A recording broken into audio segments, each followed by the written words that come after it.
We are well above the Arctic, only about 100 kilometers away from the Russian border. We're walking on the river ice, heading towards east. And this, my friends, is the High North Intelligence. Welcome on board.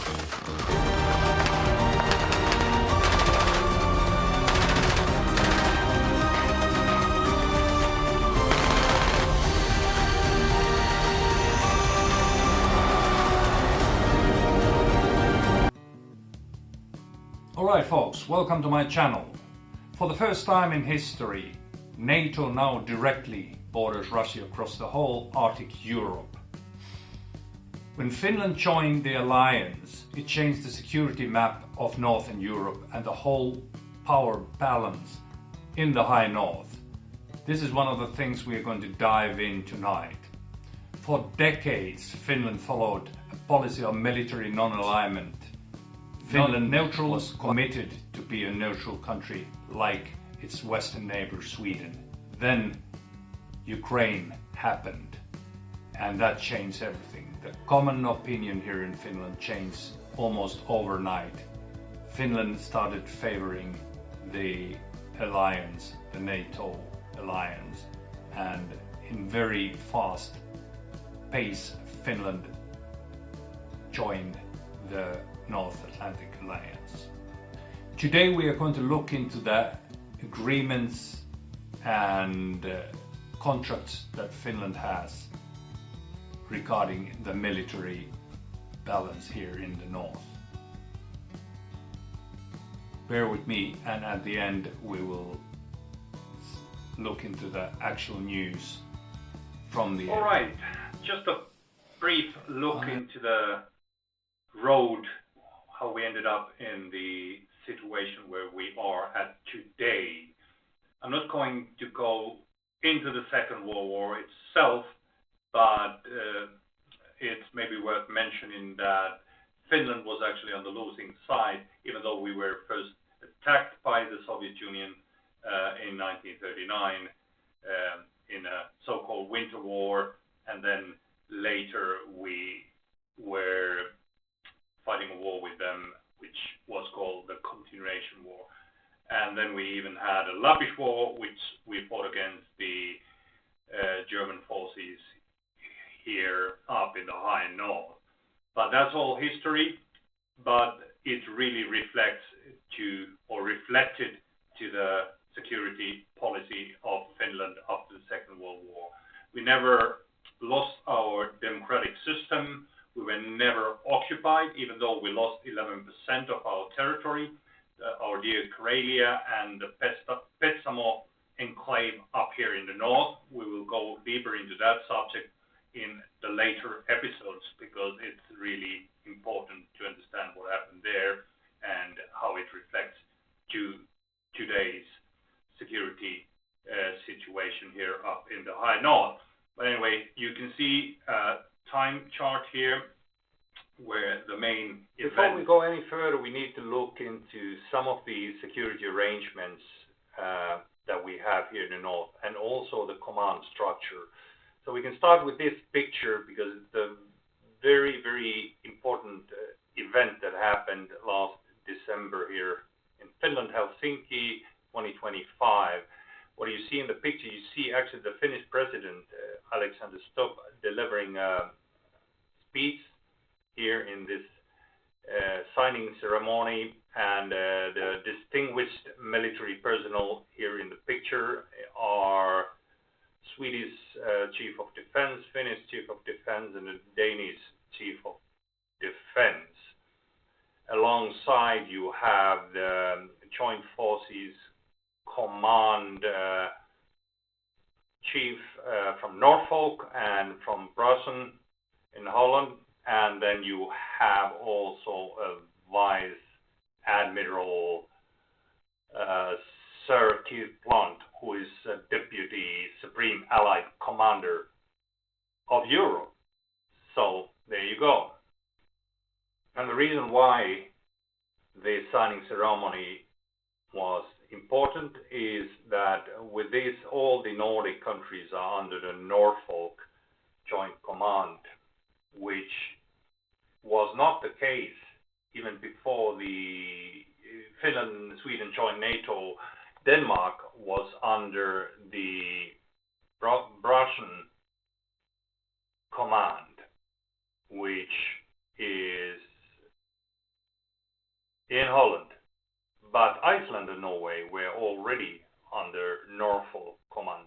So Finland and Sweden consider it to be very important that all the Nordic countries are under the same command and in the US. So there was a little bit of, I guess, internal NATO politics that this could happen, but this is the case at the moment. Okay, it's worth mentioning at this point about the so-called DCA agreement that Finland has with US. And what is it all about? So it's a defense cooperation agreement which is separate from the NATO membership, and it was signed in 2024 actually. And it's a sort of a permanent strategic alignment agreement. So it gives US access to the Finnish bases and infrastructure here in Finland. And it gives US possibility to practice on Finnish soils, and it has access actually to 15 different military facilities here in Finland. And it also creates sort of a legal framework for cooperation with Finland and US. And there's been some discussion about the nuclear weapons and the possibility of storing them in Finland, but under the Finnish law it's not possible. So that's DCA. So next in line is the so-called JEF treaty. And that is Joint Expeditionary Force. And that is a sort of a treaty which is inside NATO, but it's regional, led by UK. And you have other members like Sweden, Norway, Denmark, Iceland, and the Baltic countries, plus Netherlands. So it is basically based on NATO Article 5. So the thing is that this is a regional force that can be deployed very fast. And it's led by UK. And the focus areas are obviously Northern Europe, Baltic Sea area, and the high north Arctic areas. So as said earlier, rapid deployment, which might not be the case if everything goes through the NATO bureaucratic system, joint command and control, intelligence sharing, and then we have capacity for troops in Arctic and cold weather warfare. So that's pretty much the JEF. And of course the UK naval power is absolutely vital for this specific force.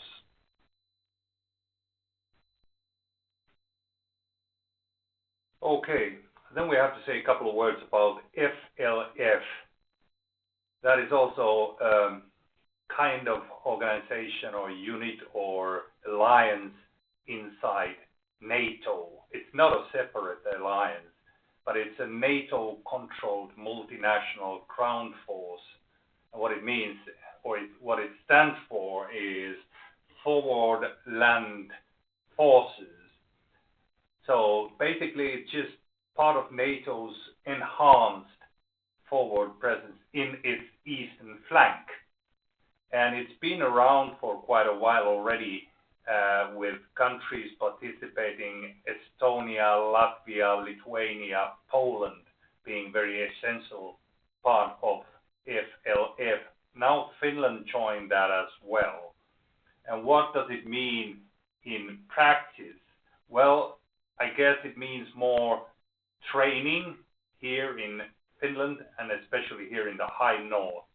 And what it means for Sweden as well. Actually, it means quite a lot for Sweden, because Sweden is going to be the framework nation for the whole thing. Finland is the host nation here in Finland, obviously, but Sweden is in a way responsible for organizing at least some of the things that happen here in the high north. And with this, we once again reinforce the NATO's northern flank. And it's all right. I'll say a quick word about the NORDEFCO as well, because that's fairly important if you think about the industrial side of the whole military complex. This is a Nordic Defense Cooperation unit where obviously you have the Nordic nations all together, and they are working. Well, let's put it this way, the main aim and purpose of the Nordic Defense Cooperation is to strengthen the participant nations and their ability to produce valid and good industrial military technology. Here we go. And all right, folks, you made it up this far, and I'm happy, because this is the first episode for the High North Intelligence, and I wanted to enlighten the background of the area where the news are actually coming from. All right, our first and if actual news is fairly interesting, and I have to warn you, it's not confirmed whether this really happened or is it just a fog of war, like very often happens. But we know for a fact that Ukrainian drones hit Russian air bases across the Russia. That has happened several times, and there are confirmation about that. We know that for a fact. And well, how can we know? Well, we can verify it from the satellite pictures as we can see it here. Or there are other ways to confirm that. But what happened just about a week ago was that we got information that in Olenya air base there was a huge explosion, and one of the Russians' most prized nuclear assets, actually a plane which is called the White Swan, Tupolev 160, was destroyed by a drone. And that is a very, very, Ukrainians have destroyed Russian planes earlier, but not this model, because this is one of Russia's nuclear muscle planes. So we don't know exactly what happened, but this is the information, and that would be a big blow to Russians. And what makes this case very interesting, and the earlier cases that we have seen, is obviously the fact that the Russians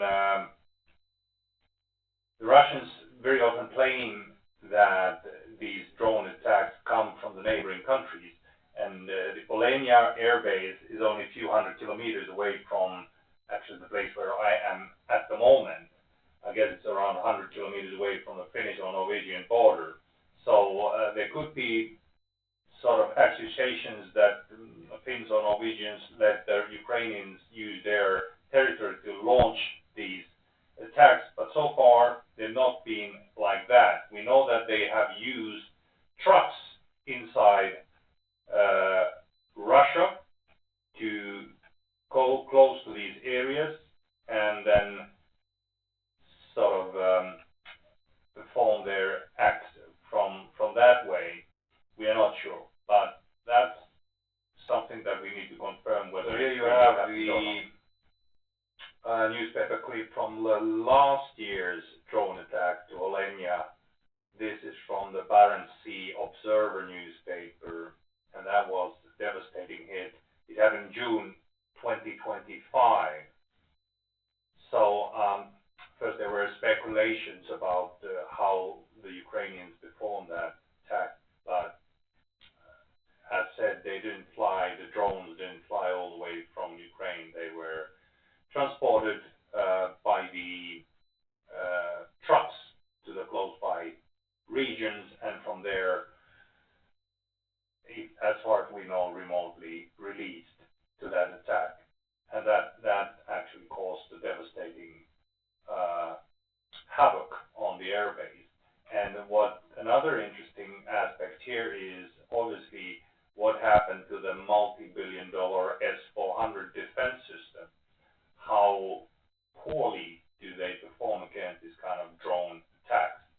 And now we're talking about one of the Russia's focal nuclear kind of bases in the whole country. Olenya is the base for the long-range nuclear bombers, as said, the White Swans. And if they can hit them with this sort of magnitude, this is going to change a lot of ways the Russians have to think about their defense.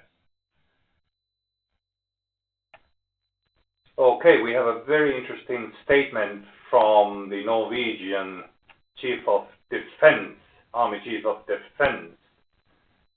He is General Erik Kristoffersen, and what he says is that the Oslo cannot exclude the possibility of future Russian invasion of the country. And what he's suggesting is that Moscow could move on to Norway to protect its nuclear assets in the high north. And that's quite interesting. And this statement came through the Guardian newspaper. And what we know is that Chief of Defense in Norway, at least what you've said before, they're very eager to support Ukraine in the war effort. And it kind of comes in an interesting moment, the statement itself, because just in about 1 month, the big military exercise here up in the high north is about to start. And I wonder if this statement has something to do with that. We're expecting a lot of military and loads of foreign troops into this high north area. And that kind of takes us to the next news.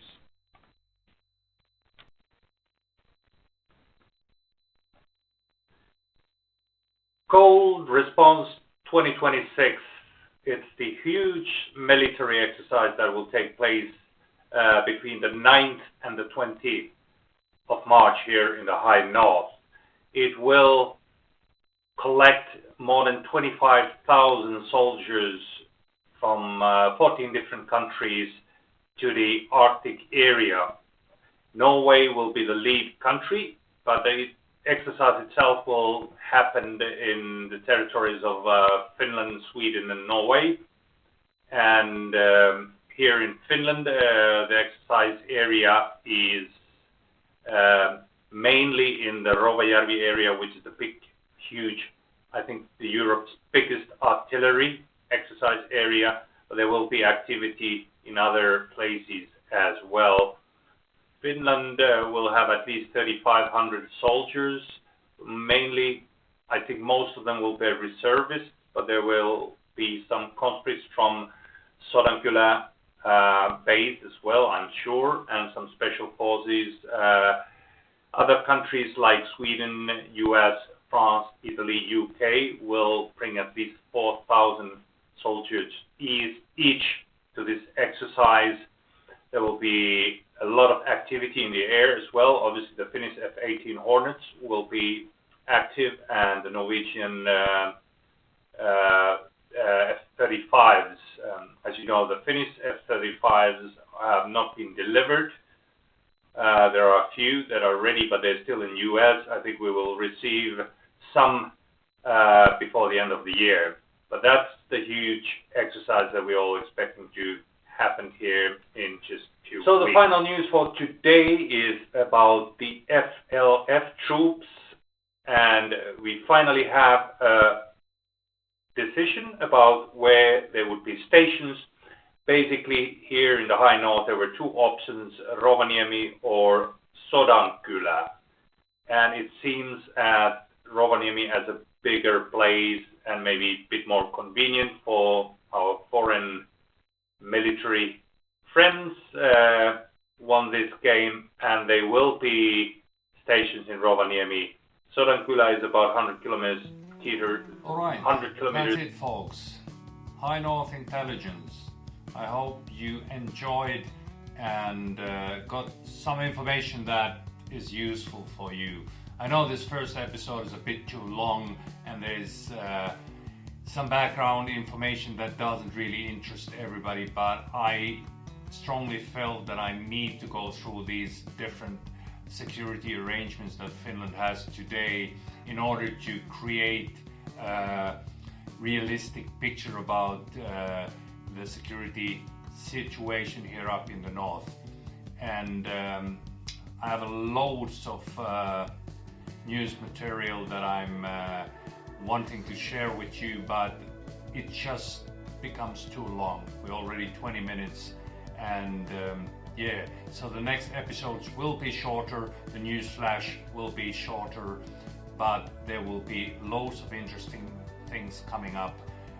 Also from not only from the military point of view, also from the intelligence point of view. There will be reviews, there will be interviews, and I will have way more my own video film material coming up. I'll be traveling to the very border of Russia and Norway, and believe me, there will be some very interesting things coming up. So thanks for being with me this long, and I wish you a good evening, morning, day, wherever you might be, and I'll see you in my next episode. Thank you very much.